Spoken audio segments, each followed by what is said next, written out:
Jury Kanchi के दोनों बैलों के नाम थे हीरा और मोती। दोनों पछाई जाति के थे, देखने में सुंदर, काम में चौकस, दिल में ऊंचे। बहुत दिनों साथ रहते रहते दोनों में भाईचारा हो गया था। दोनों आमने सामने या आसपास बैठे हुए एक दूसरे से मुख भाषा में विचार विनिमय किया करते थे। एक दूसरे के मन की बात को कैसे समझा जाता है, हम कह नहीं सकते। अवश्य ही उनमें कोई ऐसी गुप्त शक्ति थी जिससे जीवों में श्रेष्ठता का दावा करने वाला मनुष्य वंचित है। दोनों एक दूसरे को चाटकर सूंघकर अपना प्रेम प्रकट करते, कभी कभी दोनों सींग भी मिला लिया करते थे, विग्रह के नाते से नहीं, केवल विनोद के भाव से, आत्मीयता के भाव से, जैसे दोनों में घनिष्ठता होते ही धौल धप्पा होने लगता है। इसके बिना दोस्ती कुछ फुसफुसी, कुछ हल्की सी रहती है, जिस पर ज्यादा विश्वास नहीं किया जा सकता।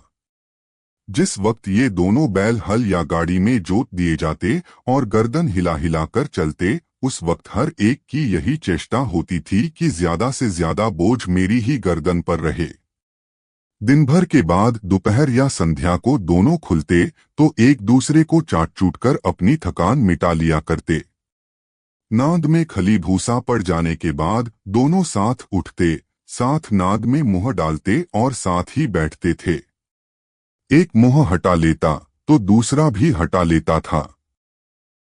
संयोग की बात, जूरी ने एक बार गोई को ससुराल भेज दिया। बैलों को क्या मालूम वे क्यों भेजे जा रहे हैं। समझे मालिक ने हमें बेच दिया। अपना यूं बेचा जाना उन्हें अच्छा लगा या बुरा, कौन जाने, पर जूरी के साले गया को घर तक गोई ले जाने में दांतों पसीना आ गया।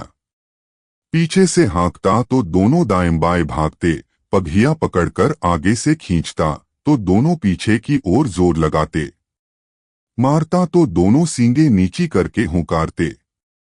अगर ईश्वर ने उन्हें वाणी दी होती तो जूरी से पूछते, तुम हम गरीबों को क्यों निकाल रहे हो? हमने तो तुम्हारी सेवा करने में कोई कसर नहीं उठा रखी। अगर इतनी मेहनत से काम न चलता था तो और काम ले लेते। हमें तो तुम्हारी चाकरी में मर जाना कबूल था। हमने कभी दाने चारे की शिकायत नहीं की। तुमने जो कुछ खिलाया वह सिर झुकाकर खा लिया, फिर तुमने हमें इस जालिम के हाथ क्यों बेच दिया? संध्या समय दोनों बैल अपने नए स्थान पर पहुंचे। दिन भर के भूखे थे, लेकिन जब नाद में लगाए गए तो एक ने भी उसमें मुंह नहीं डाला। दिल भारी हो रहा था। जिसे उन्होंने अपना घर समझ रखा था वह आज उनसे छूट गया। यह नया घर, नया गांव, नए आदमी उन्हें बेगानों से लगते थे। दोनों ने अपनी मूक भाषा में सलाह की, एक दूसरे को कनखियों से देखा और लेट गए। जब गांव में सोता पड़ गया तो दोनों ने जोर मारकर पगहे तुड़ा डाले और घर की तरफ चले। पगहे बहुत मजबूत थे। अनुमान न हो सकता था कि कोई बैल उन्हें तोड़ सकेगा, पर इन दोनों में इस समय दूनी शक्ति आ गई थी। एक एक झटके में रस्सियां टूट गईं। जूरी प्रातःकाल सोकर उठा तो देखा कि दोनों बैल चरनी पर खड़े हैं। दोनों की गर्दनों में आधा आधा गराव लटक रहा था। घुटने तक पांव कीचड़ से भरे हैं और दोनों की आंखों में विद्रोहमय स्नेह झलक रहा है। जूरी बैलों को देखकर स्नेह से गदगद हो गया। दौड़कर उन्हें गले लगा लिया। प्रेमालिंगन और चुंबन का वह दृश्य बड़ा ही मनोहर था। घर और गांव के लड़के जमा हो गए और तालियां बजा बजाकर उनका स्वागत करने लगे। गांव के इतिहास में यह घटना अभूतपूर्व न होने पर भी महत्वपूर्ण थी। बालसभा ने निश्चय किया, दोनों पशुवीरों का अभिनंदन पत्र देना चाहिए। कोई अपने घर से रोटियां लाया, कोई गुड़, कोई चोकर, कोई भूसी। एक बालक ने कहा, ऐसे बैल किसी के पास न होंगे। दूसरे ने समर्थन किया, इतनी दूर से दोनों अकेले चले आए। तीसरा बोला, बैल नहीं हैं, वे उस जन्म के आदमी हैं। इसका प्रतिवाद करने का किसी को साहस नहीं हुआ। जूरी की स्त्री ने बैलों को द्वार पर देखा तो जल उठी। बोली, कैसे नमकहराम बैल हैं कि एक दिन वहां काम न किया, भाग खड़े हुए। जूरी अपने बैलों पर यह आक्षेप न सुन सका, नमकहराम क्यों हैं? चारा दाना न दिया होगा तो क्या करते? स्त्री ने रोब के साथ कहा, बस तुम ही तो बैलों को खिलाना जानते हो, और तो सभी पानी पिला पिला कर रखते हैं। जूरी ने चिढ़ाया, चारा मिलता तो क्यों भागते? स्त्री चिढ़ी, भागे इसलिए कि वे लोग तुम जैसे बुद्धुओं की तरह बैलों को सहलाते नहीं, खिलाते हैं तो रगड़कर जोतते भी हैं। ये दोनों ठहरे कामचोर, भाग निकले। अब देखूं कहां से खली और चोकर मिलता है। सूखे भूसे के सिवा कुछ न दूंगी, खाए चाहे मरें। वही हुआ। मजूर की बड़ी ताकीद की गई कि बैलों को काली सूखा भूसा दिया जाए। बैलों ने नाद में मुंह डाला तो फीका फीका, न कोई चिकनाहट न कोई रस। क्या खाए? आशाभरी आंखों से द्वार की ओर ताकने लगे। जूरी ने मजूर से कहा, थोड़ी सी खली क्यों नहीं डाल देता बे? मालकिन मुझे मार ही डालेंगी। चुराकर डाला। ना दादा, पीछे से तुम भी उन्हीं की सी कहोगे। दूसरे दिन जूरी का साला फिर आया और बैलों को ले चला। अब की उसने दोनों को गाड़ी में जोता।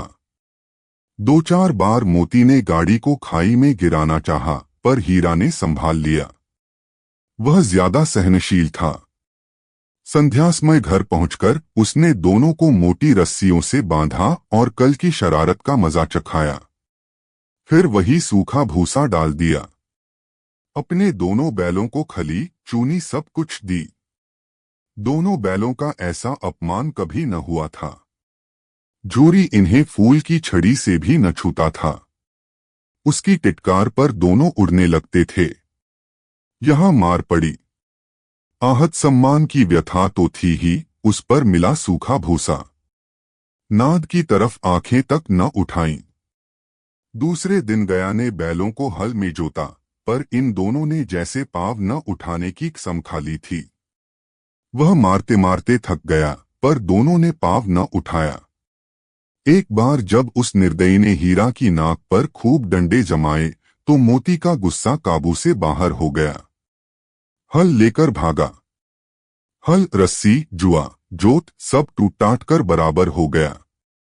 गले में बड़ी बड़ी रस्सियां न होती तो दोनों पकड़ाई में न आते। हीरा ने मूक भाषा में कहा, भागना व्यर्थ है। मोती ने उत्तर दिया, तुम्हारी तो इसने जान ही ले ली थी। अब की बड़ी मार पड़ेगी। पढ़ने दो, बैल का जन्म लिया है तो मार से कहां तक बचेंगे? गया दो आदमियों के साथ दौड़ा आ रहा है, दोनों के हाथों में लाठियां हैं। मोती बोला, कहो तो दिखा दूं कुछ मजा मैं भी। लाठी लेकर आ रहा है। हीरा ने समझाया, नहीं भाई, खड़े हो जाओ। मुझे मारेगा तो मैं भी एक दो को गिरा दूंगा। नहीं, हमारी जाति का यह धर्म नहीं है। मोती दिल में ऐंठ कर रह गया। गया पहुंचा और दोनों को पकड़कर ले चला। कुशल हुई कि उसने इस वक्त मारपीट न की, नहीं तो मोती भी पलट पड़ता। उसके तेवर देखकर गया और उसके सहायक समझ गए कि इस वक्त टाल जाना ही मसलहत है। आज दोनों के सामने फिर वही सूखा भूसा लाया गया। दोनों चुपचाप खड़े रहे। घर में लोग भोजन करने लगे। उस वक्त छोटी सी लड़की दो रोटियां लिए निकली और दोनों के मुंह में देकर चली गई। उस एक रोटी से इनकी भूख तो क्या शांत होती, पर दोनों के हृदय को मानो भोजन मिल गया। यहां भी किसी सज्जन का वास है। लड़की भैरों की थी। उसकी मां मर चुकी थी। सौतेली मां उसे मारती रहती थी, इसलिए इन बैलों से एक प्रकार की आत्मीयता हो गई थी। दोनों दिन भर जोते जाते, डंडे खाते अड़ते। शाम को थान पर बांध दिए जाते और रात को वही बालिका उन्हें दो रोटियां खिला जाती। प्रेम के इस प्रसाद की यह बरकत थी कि दो दो गाल सूखा भूसा खाकर भी दोनों दुर्बल न होते थे, मगर दोनों की आंखों में रोम रोम में विद्रोह भरा हुआ था। एक दिन मोती ने मूक भाषा में कहा, अब तो नहीं सहा जाता हीरा। क्या करना चाहते हो? एकांत को सींगों पर उठाकर फेंक दूंगा। लेकिन जानते हो, वह प्यारी लड़की जो हमें रोटियां खिलाती है उसी की लड़की है जो इस घर का मालिक है। यह बेचारी अनाथ हो जाएगी तो मालकिन को न फेंक दूं, वही तो इस लड़की को मारती है। लेकिन औरत जात पर सींग चलाना मना है, यह भूले जाते हो। तुम तो किसी तरह निकलने ही नहीं देते। बताओ, तुड़ाकर भाग चलें? हाँ, यह मैं स्वीकार करता हूं, लेकिन इतनी मोटी रस्सी टूटेगी कैसे? इसका एक उपाय है। पहले रस्सी को थोड़ा सा चबा लो, फिर एक झटके में जाती है। रात को जब बालिका रोटियां खिलाकर चली गई, दोनों रस्सियां चबाने लगे, पर मोटी रस्सी मुंह में न आती थी। बेचारे बार बार जोर लगाकर रह जाते थे। सहसा घर का द्वार खुला और वह लड़की निकली। दोनों सिर झुकाकर उसका हाथ चाटने लगे। दोनों की पूंछें खड़ी हो गईं। उसने उनके माथे सहलाए और बोली, खोल देती हूं। चुपके से भाग जाओ, नहीं तो ये लोग मार डालेंगे। आज घर में सलाह हो रही है कि इनकी नाकों में नाथ डाल दी जाए। उसने गराव खोल दिया, पर दोनों चुप खड़े रहे। मोती ने अपनी भाषा में पूछा, अब चलते क्यों नहीं? हीरा ने कहा, चलें तो, लेकिन कल इस अनाथ पर आफत आएगी। सब इसी पर संदेह करेंगे। सहसा बालिका चिल्लाई, दोनों फूफा वाले बैल भागे जे रहे हैं। ओ दादा, दादा, दोनों बैल भागे जा रहे हैं, जल्दी दौड़ो। गया हड़बड़ाकर भीतर से निकला और बैलों को पकड़ने चला। वे दोनों भागे। गया ने पीछा किया और भी तेज हुए। गया ने शोर मचाया। फिर गांव के कुछ आदमियों को भी साथ लेने के लिए लौटा। दोनों मित्रों को भागने का मौका मिल गया। सीधे दौड़ते चले गए। यहां तक कि मार्ग का ज्ञान न रहा। जिस परिचित मार्ग से आए थे उसका यहां पता न था। नए नए गांव मिलने लगे। तब दोनों एक खेत के किनारे खड़े होकर सोचने लगे, अब क्या करना चाहिए। हीरा ने कहा, मालूम होता है राह भूल गए। तुम भी बेतहाशा भागे, वहीं उसे मार गिराना था। उसे मार गिराते तो दुनिया क्या कहती? वह अपने धर्म छोड़ दे, लेकिन हम अपना धर्म क्यों छोड़े? दोनों भूख से व्याकुल हो रहे थे। खेत में मटर खड़ी थी। चरने लगे। रह रहकर आहट लेते रहे थे, कोई आता तो नहीं है। जब पेट भर गया, दोनों ने आजादी का अनुभव किया तो मस्त होकर उछलने कूदने लगे। पहले दोनों ने डकार ली, फिर सींग मिलाए और एक दूसरे को ठेलने लगे। मोती ने हीरा को कई कदम पीछे हटा दिया, यहां तक कि वह खाई में गिर गया। तब उसे भी क्रोध आ गया। संभल कर उठा और मोती से भिड़ गया। मोती ने देखा खेल में झगड़ा हुआ चाहता है तो किनारे हट गया।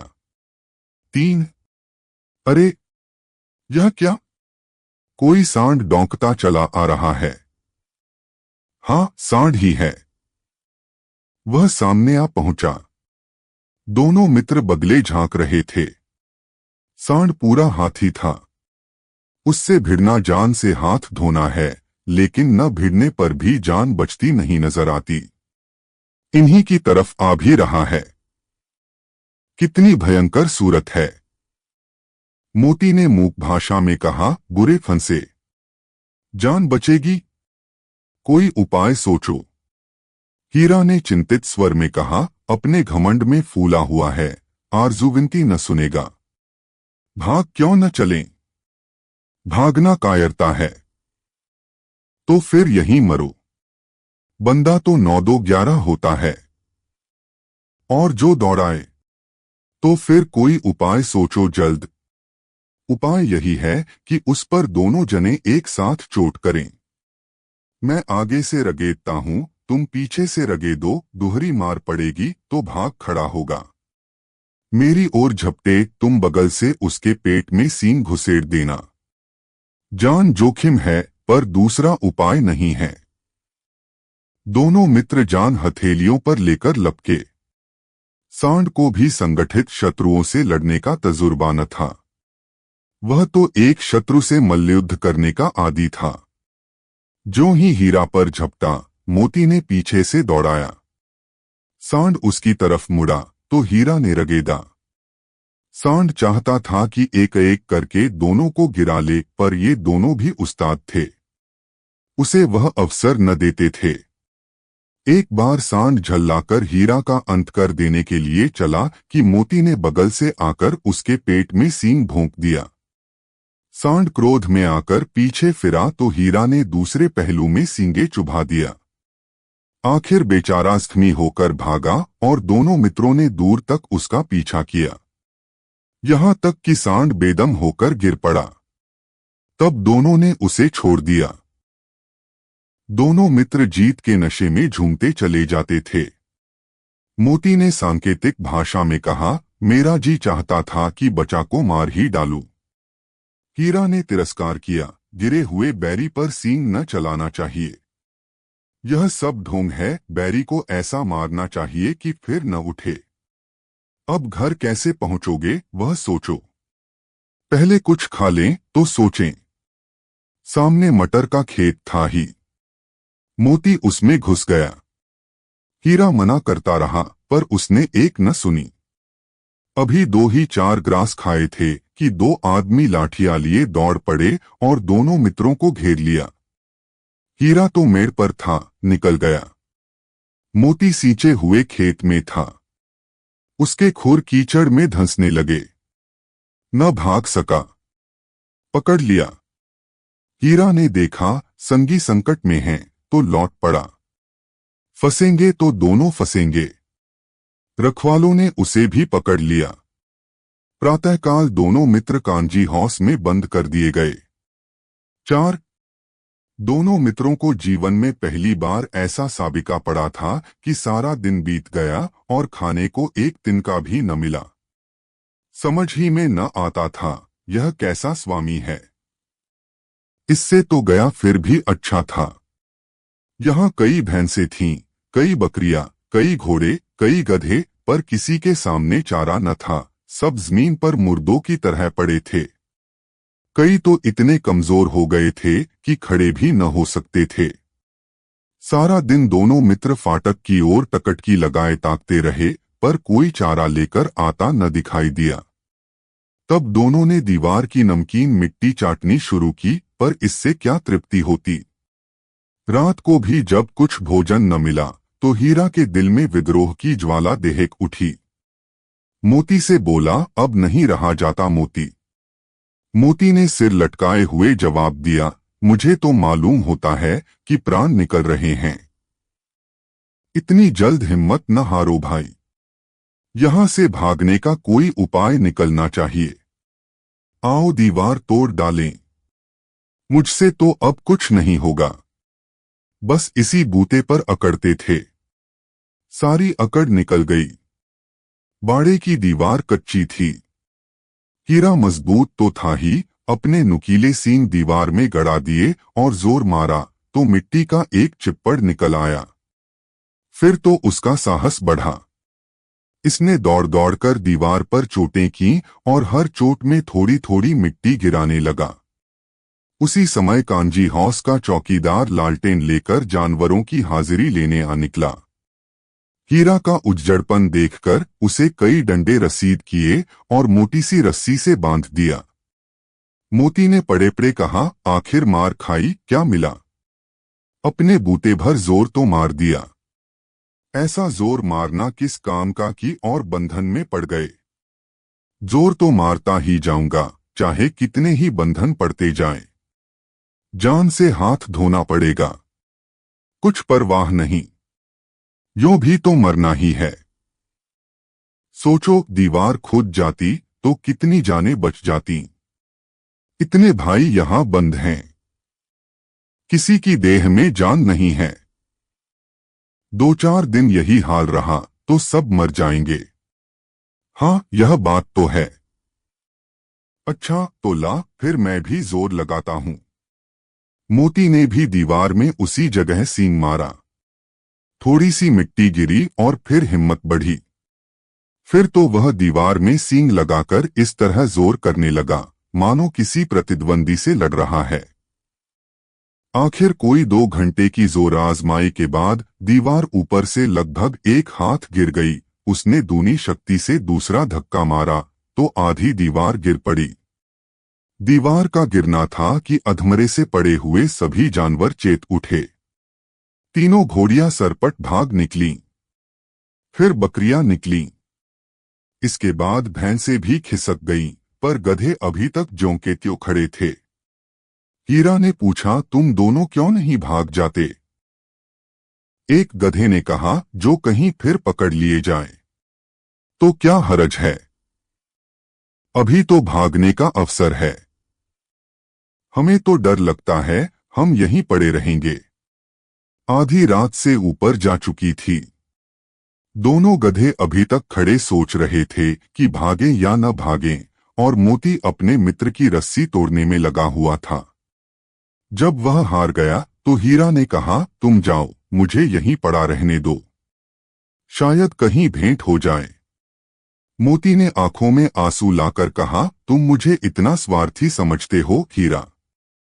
हम और तुम इतने दिनों एक साथ रहे हैं।